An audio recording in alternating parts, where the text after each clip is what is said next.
Hi friends, నేను మీ భాస్కర్ మేకల. So మొత్తానికి అగ్ని పరీక్ష షో ఏం జరుగుతుంది ఏంటి, అసలు నిజంగా ఇంత దారుణంగా క్రియేట్ చేస్తున్నారంటే అసలు ఇది నిజంగానే బయటకు వచ్చిన వాళ్ళు అరుస్తూ ఉంటే ఏదో అంటే సెలెక్ట్ అవ్వని వాళ్ళు కొంతమంది దీని మీద నెగిటివ్ స్ప్రెడ్ చేస్తున్నారేమో అనే ఫీలింగ్ ఉన్నా కూడా ఈ రోజు జరిగింది ఏదైతే ఉందో అసలు ఎపిసోడ్లో జరిగే రచ్చ మామూలుగా లేదు. నిజంగానే ఇంత దారుణమా? అట్లీస్ట్ ఇప్పుడు నాకు అర్థం కాని విషయం ఏంటంటే ఇక్కడ అభిజిత్ కంటూ ఒక జడ్జే కదా, ఆయన సిచ్యువేషన్ కూడా లేదు. వీళ్ళు డిసైడ్ చేసుకొని వీళ్ళు సెట్ చేసుకుంటున్నట్టే ఉంది తప్పితే అంతకుమించి ఇంకేం లేదు ఆడ ముచ్చట. సో ఈ రోజు జరిగిన కొన్ని విషయాలు అండ్ ఈ రోజు ఎపిసోడ్ గురించి మాట్లాడుకునే దానికంటే ముందు ఈ రోజు క్లైమాక్స్ ఏదైతే జరిగిందో ఆ దారుణం గురించి అయితే మాట్లాడుకోవాలబ్బా.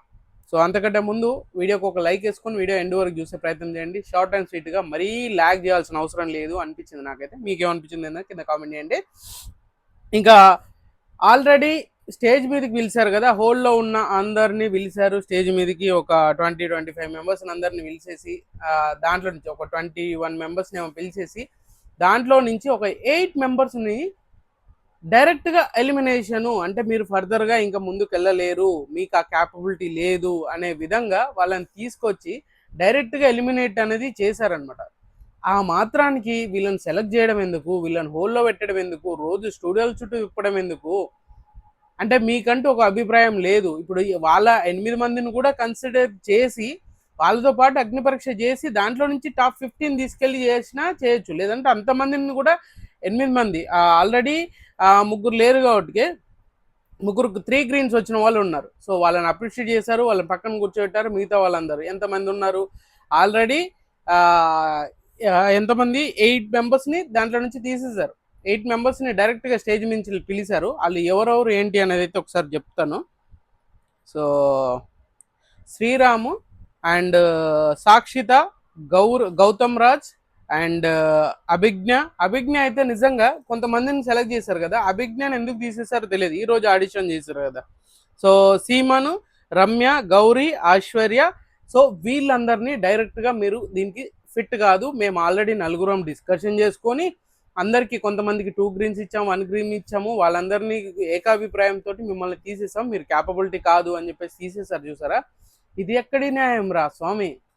నిజంగా ఇంతమందికి అన్యాయం చేయాల్సిన అవసరం ఏమైనా ఉందా? కొంచెం ఆలోచించండి. ఏ కోణాన మీరు ఆలోచిస్తున్నారు? ఏ ప్రాసెస్లో సెలెక్ట్ చేస్తున్నారు?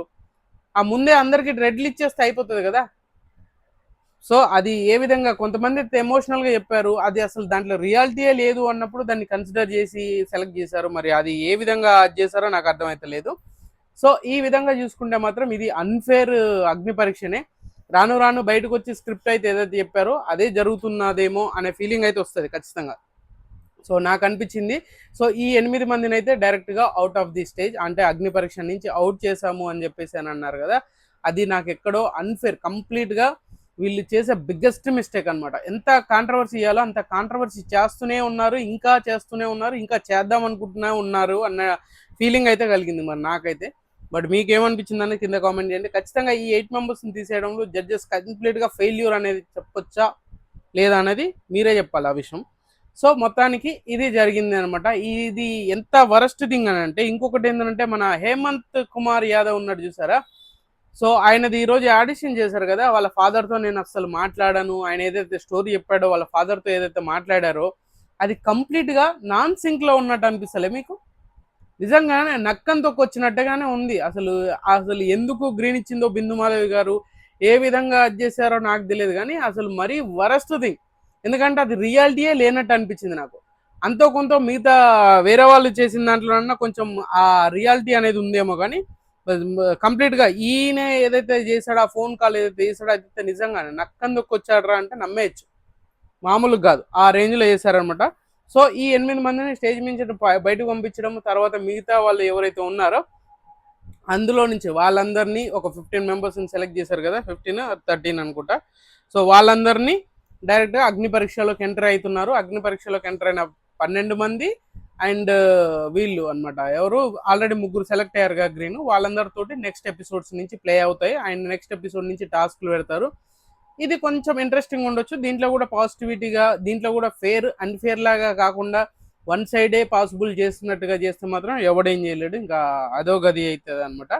సో అది జరిగింది. మీకేమనిపించింది ఏంటో తెలియండి. అండ్ ఈ రోజు గురించి మాట్లాడుకుందాం. జోష్నా రెడ్డి. సో ఈమె ఫస్ట్ కంటెస్టెంట్ ఈ రోజు ఆడిషన్ వచ్చిన ఆమె. అండ్ హెల్మెట్ పెట్టుకుని డైరెక్ట్గా ఎంట్రీ ఇచ్చింది అనమాట. సో ఇక్కడ ఎందుకో నాకు ఈమె విషయంలో ఒక పాజిటివిటీ అనిపించినా కూడా చాలా వరకు ఇక్కడ చెప్పే దాంట్లో ఏంటంటే ఒక స్టోరీలు అల్లుకుని వచ్చి చెప్పినట్టుగా అనిపించింది, కానీ రియలిస్టిక్గా చెప్పిన ఫీలింగ్ అయితే నాకు కలగలేదు. సో వాళ్ళ ఫాదర్ గురించి అండ్ బిగ్ బాస్ జర్నీ గురించి, బిగ్ బాస్లో వాళ్ళ ఫాదర్కి బిగ్ బాస్ అంటే ఎంత ఇష్టము, 24/7 పెట్టుకొని కూర్చొని చూస్తూనే ఉంటారు. ఆడ ఎవరు కొట్టుకున్నా తిట్టుకున్నా నవ్వుతూనే ఉంటాడు.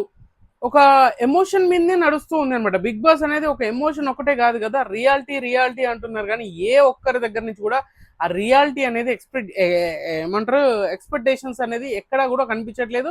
ఎఫర్ట్ అయితే అస్సలు లేదు. ఎందుకంటే ఒక స్క్రిప్ట్ కావాలి, ఒక ఎమోషనల్ పండించాలి, ఒక ఎమోషనల్ బాండ్ మీద తీసుకెళ్దాం అని చెప్పేసి వచ్చిన ప్రతి ఒక్కరు కూడా father, mother, wife and husband, తమ్ముడు, బ్రదరు, సిస్టర్, ఇలా అన్ని ఎమోషనల్ మీదనే నడుస్తూ ఉన్నట్టుగా అనిపించింది. ఈమె కూడా కొంచెం హైపర్ యాక్టివ్గా ఉంది. నేను బైకర్ని అండ్ సోషల్ మీడియాలో బాగా చేస్తాను, సోషల్ మీడియా ఇన్ఫ్లుయెన్సర్ని, ఇలాంటివన్నీ చెప్పుకున్నా కూడా ఎక్కడో తెలియని ఆ మిస్అండర్స్టాండింగ్ అంటే మిస్ఫేర్ అవుతుంది. ఆ కంటెంట్కు కావాల్సిన ఆ రియాలిటీ అనేది ఎక్కడ కనిపించలేదు.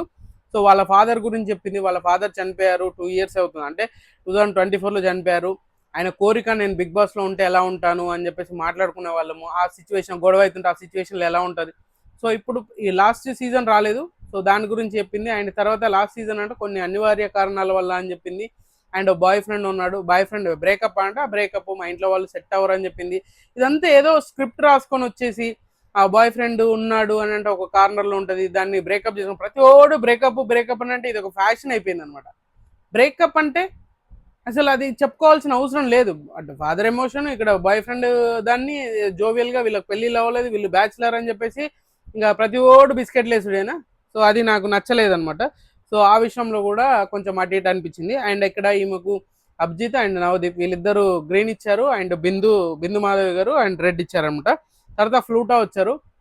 పాపం ఫ్లూటాని బయట పబ్లిసిటీ ఎంత వేసుకున్నారంటే బీభత్సంగా పబ్లిసిటీ చేశారబ్బా. ఫ్లూటా వస్తున్నాడు అని చెప్పేసి అగ్ని పరీక్ష మీద ఒక తెలియని ఇంట్రెస్ట్ క్రియేట్ చేపించేసి సడన్గా మనోడినైతే ఒక 1 minute 2 minutes కూడా లేదు, జస్ట్ నువ్వేం చేస్తావు అక్కడి నుంచి ఇక్కడికి వచ్చి ఏం చేస్తావు తెలుగు మాట్లాడంటే మచ్ బెటర్, నేను మాట్లాడలేకపోను, ఇక్కడ కొంచెం నేర్చుకుంటున్నాను అంటే లాంగ్వేజ్ ప్రాబ్లం వస్తుంది అని చెప్పేసి మాట్లాడడం అయితే జరుగుతుంది.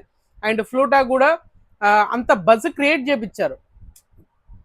మన వేరే కంట్రీ నుంచి వచ్చాడు, జపాన్ నుంచి వచ్చేసి మంచి అది చేస్తారంటే ఏం చేస్తాం అంటే డ్రమ్స్ మ్యూజిషియన్ అంటే డ్రమ్స్ కొట్టిపిస్తారు అంతే, జస్ట్ ఇట్లా కొట్టిపించేస్తారు, ఓకే పంపించేస్తారు అనమాట.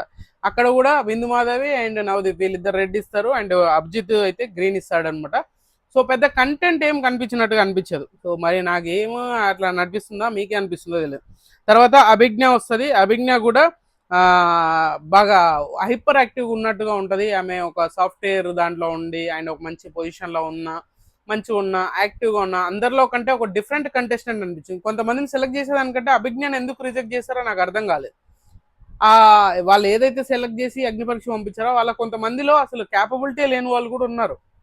బట్ వాళ్ళ నుంచుకొని అభిజ్ఞాన్ అయితే రిజెక్ట్ చేశారు. అభిజ్ఞ మంచి ఓవర్ స్మార్ట్ అండ్ చాలా కాన్ఫిడెంట్గా ఉంది. ఆమె ఏం చేస్తున్నాము ఏం చెయ్యాలి అనేది ఒక క్లారిటీ ఉంది. ఇలాంటివన్నీ చాలా ఉన్నాయన్నమాట. ఇవన్నీ మిస్ చేసుకున్నట్టుగానే ఈమెను పంపించారు. ఈమె రాగానే వెనక చేతులు కట్టుకోమని మన ఎవరు బిందు మాధవి గారు చెప్పారు. అంటే ఊగుతూ మాట్లాడుతున్నట్టు అనిపించిందేమో, మరి చేతులు కట్టుకో, తర్వాత కుండ పెట్టేశారు, 2 కుండలు తీసుకొని చేతిలో పెట్టుకో అన్నారు. సో బ్యాలెన్స్ చేయి, దాంట్లో శ్రీముఖి వాటర్ వస్తూ ఉంటుంది అనమాట. ఎందుకనంటే దాన్ని బ్యాలెన్స్ చేస్తేనే కదా నువ్వు ఫిజికల్గా మెంటల్లీ స్ట్రాంగ్ కదా, ఫిజికల్లీ ఎందుకు స్ట్రాంగ్ ఉండవా లేదో చెక్ చేయడానికి అని చెప్పేసి అన్నారు. సో మంచి యాక్టివ్గా ఉంది అండ్ గట్టిగానే డాన్స్ ఏమన్నారు, రాములమ్మ సాంగ్ పెట్టారు, శ్రీముఖి ఫేవరెట్ సాంగ్, దాని మీద డాన్స్ వేసింది. అయినా కూడా బిందు మాధవి చెప్పింది ఏంటంటే వీళ్ళిద్దరూ గ్రీన్ ఇస్తారు, నేను మళ్ళీ ఇంకా నీకు బెటర్మెంట్ చూడాలి అని అనుకొని చెప్పిన పర్సన్ సడన్గా ఆమెను స్టేజ్ మించి 8 మెంబర్స్లో నుంచి ఆమెను కూడా ఒకరిని లేపేశారనమాట.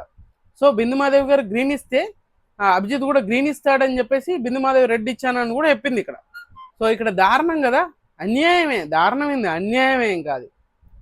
చాలా బాగా మాట్లాడింది, చాలా బాగా హ్యాండిల్ చేయగలిగింది, అందరితో చాలా మంచిగా ఒక స్ట్రాంగ్ డిఫెండ్ చేసేంత క్యాపబిలిటీ కూడా ఉన్నట్టు అనిపించింది. మరి ఈమెను కూడా Abhijit and Navdeep, sorry Abhijna, Navdeep sorry Bindu కాదు ఇచ్చింది, నవదీప్ ఇచ్చాడు. సో నవదీప్ కొంచెం ఎక్కువగా అది చేశాడు, అంటే ఆయన మైండ్ సెట్టే వేరే, ఒకలాగా అనిపిస్తాడు. ఈ మనం శ్రీముఖి అండ్ నవదీప్ వీళ్ళిద్దరు ఆర్గ్యుమెంట్ ఇద్దరిది ఈక్వల్గా సేమ్గా ఆలోచిస్తారనమాట. సో మిగతా వాళ్ళది బిందు ఇండివిజువల్ ఉన్న ఆమెది. సో అభిజిత్ బిందు వీళ్ళిద్దరు అయితే గ్రీన్ ఇచ్చారు, ఆమె పాజిటివ్ యాటిట్యూడ్ బాగుందని చెప్పేసి బిందు చెప్పింది. అండ్ తర్వాత నవదీప్ అయితే రెడ్ ఇచ్చాడనమాట. సో హోల్డ్లో పెట్టారు, నేను కూడా ఇక బెటర్మెంట్ చూడాలనుకుంటున్నాను అని అన్నాడు.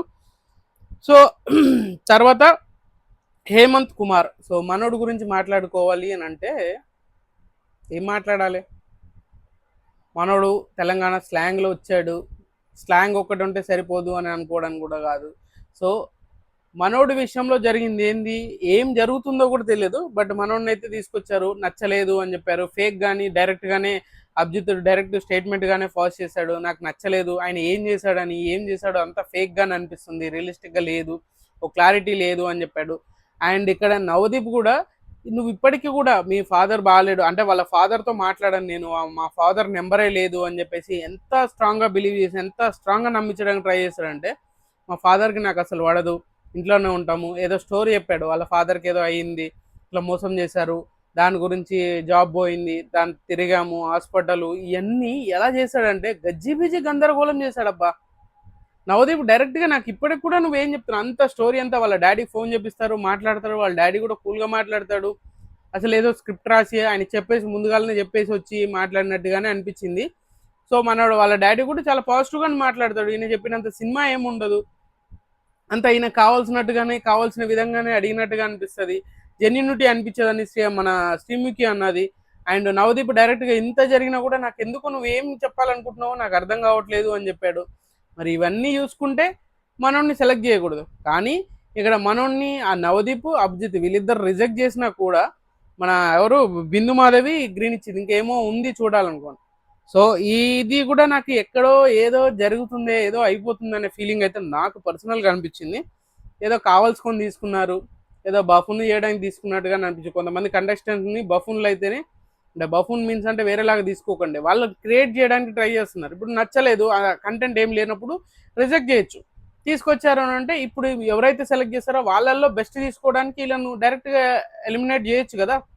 బిగ్ బాస్లోకి తీసుకున్న కంటెస్టెంట్స్ని తీసుకొని మిగతా వాళ్ళని ఈజీగా అది చేయొచ్చు, పెద్దగా ఏమీ లేదు కదా అని చెప్పేసి. ఇప్పుడు నెగిటివిటీ రాదేమో, అది కూడా ఒక కోణంలో ఆలోచించాల్సిన విషయమే కదా. సో ఆ విషయంలో నాకు నచ్చలేదు, నిజంగానే అంత ఫిట్ అయితే కాదు అనేది నా పర్సనల్ అభిప్రాయం. తర్వాత యాంకర్ ప్రియా వచ్చింది. సో ప్రియా రమేష్, ఈమె మరీ తెలుసా యాటిట్యూడ్ బాగుంది, యాంకర్ అన్నప్పుడు ఆ మాత్రం యాక్టివ్గా ఉంటారు, అది కామన్గా జరిగేదే, కానీ అతి తెలివితేటలు చూపించిన ఫీలింగ్ అయితే నాకు అనిపించింది.